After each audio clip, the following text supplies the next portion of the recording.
Welcome back to live show. అడ్డగోలు ప్రాజెక్టులు అంటూ డిండి, పాలమూరు, రంగారెడ్డి ప్రాజెక్టులకి కట్టడానికి నిరసనగా మే 16, 17, 18 తేదీల్లో నిరాహార దీక్ష కూర్చుంటానని జగన్ ప్రకటించారు. దీని మీద మాట్లాడడానికి టీఆర్ఎస్ ఎమ్మెల్యే శ్రీనివాస్ గౌడ్ ఉన్నారు. గౌడ్ గారు నమస్కారం అండి. ఎట్లా చూస్తున్నారు జగన్మోహన్ రెడ్డి దీక్ష కూర్చునే వ్యవహారాన్ని?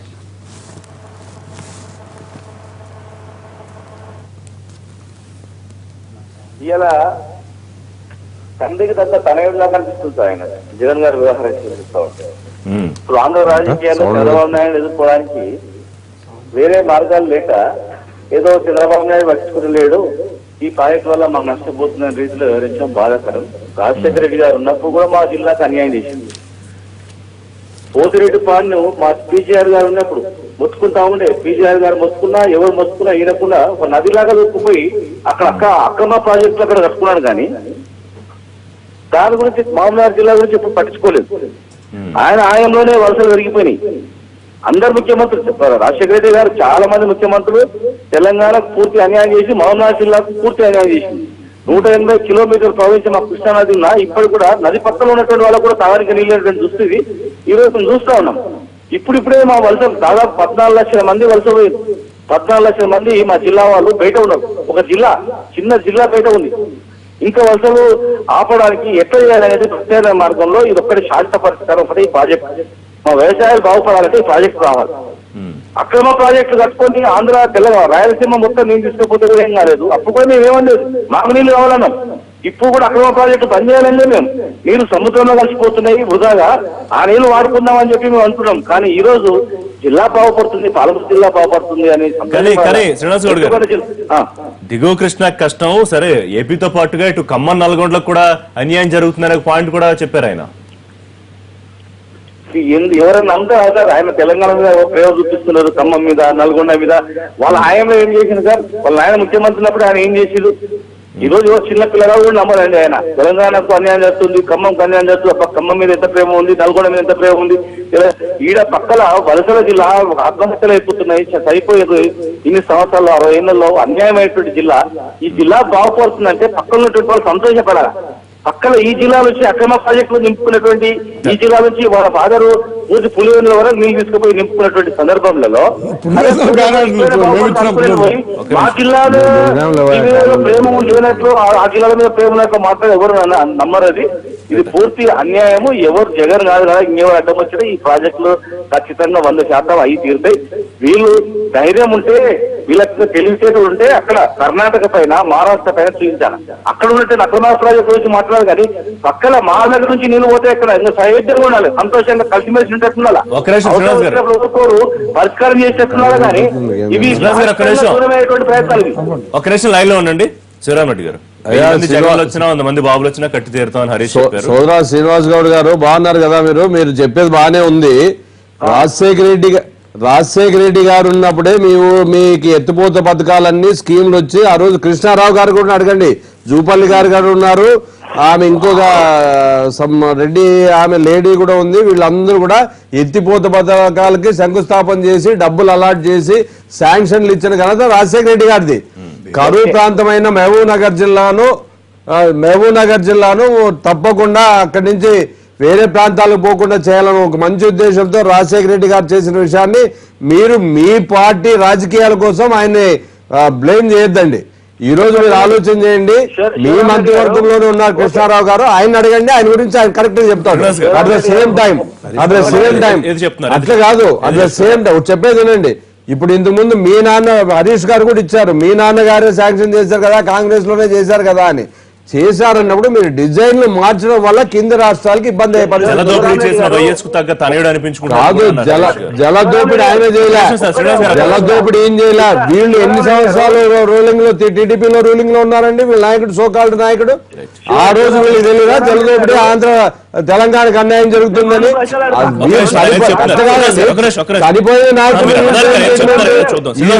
ఈ రోజు పులివెందుల వరకు నీళ్లు తీసుకోకపోతే మా రాయలసీమకు అన్యాయం జరుగుతుంది.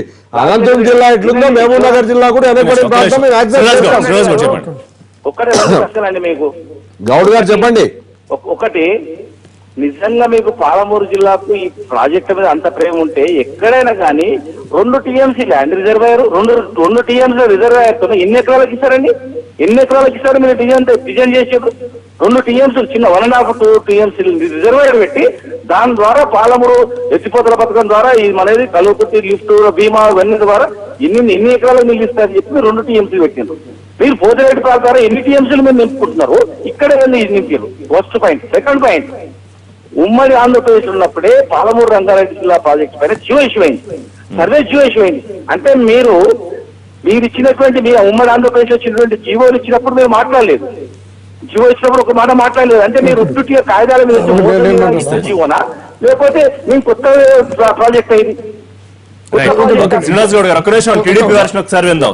ఒకటి ఇక్కడ ఏమైందంటే ప్రాజెక్టులు కట్టుకోకుండా వెనుకబడిన ప్రాంతాల్లో వలసపోతున్నారు అనేది ఎవరు ఆపరు.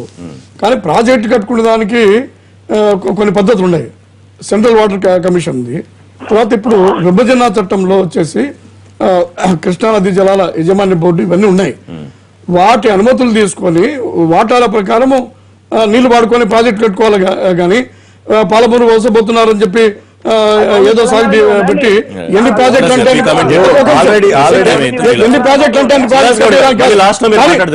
ఈ రోజు ఈ పరిస్థితి ఎందుకు వచ్చింది? వైఎస్ రాజశేఖర రెడ్డి గారు ఈ అసమర్థత ఆల్బట్టి ఆల్బట్టి ఎవరున్నప్పుడు తెరిచారంటే మీకు తెలియదా? ఏంటి వాళ్ళకి మీరున్నప్పుడు విపరీతంగా తెలుగుదేశం వాళ్ళ అసమర్థత వల్ల మీరు ఆ రోజు నాశనమైంది.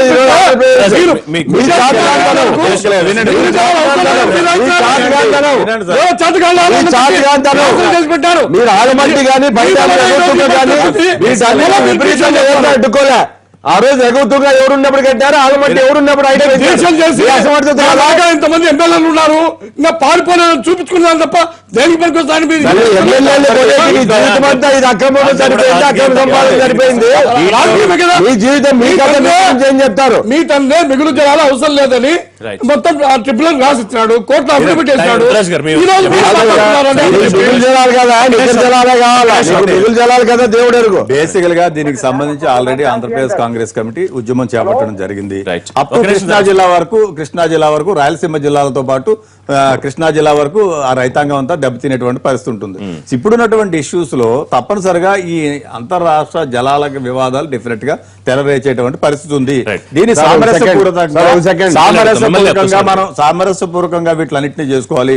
పైన ఉన్నటువంటి ఎగువ ప్రాంతాలు ఉన్న వాళ్ళు ఇలా ఇష్టం వచ్చినట్టు ప్రాజెక్టులు కడితే కింద ఉన్న ఇప్పుడు వారు శ్రీనివాస్ గౌడ్ గారు చెప్పారు మహబూబ్ నగర్ మా జిల్లా కావాలన్నారు.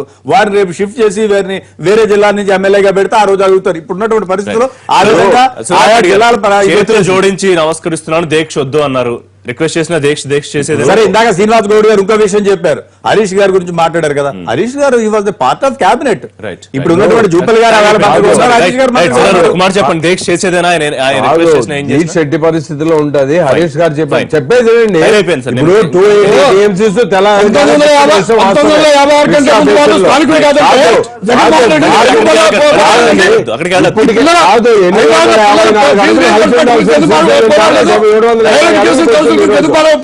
అసమర్థత వల్ల 780 లేదు. తెలంగాణకు 280 టీఎంసీలు వాడుకోవడానికి ఉంది. కానీ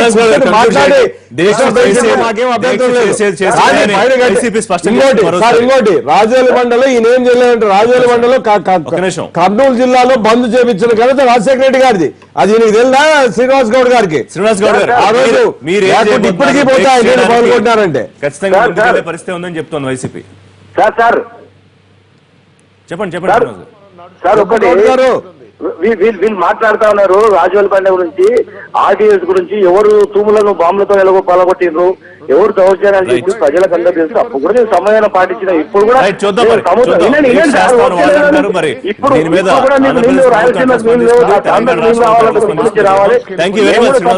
వాడుకోవాలి, నీరు బాగుపడాలి, మేము బాగుపడాలనుకుంటున్నాం. నీరు వాడుకోవాలి, మేము వాడుకోవాలి కూడా మేము కాదని చెప్పడం లేదు.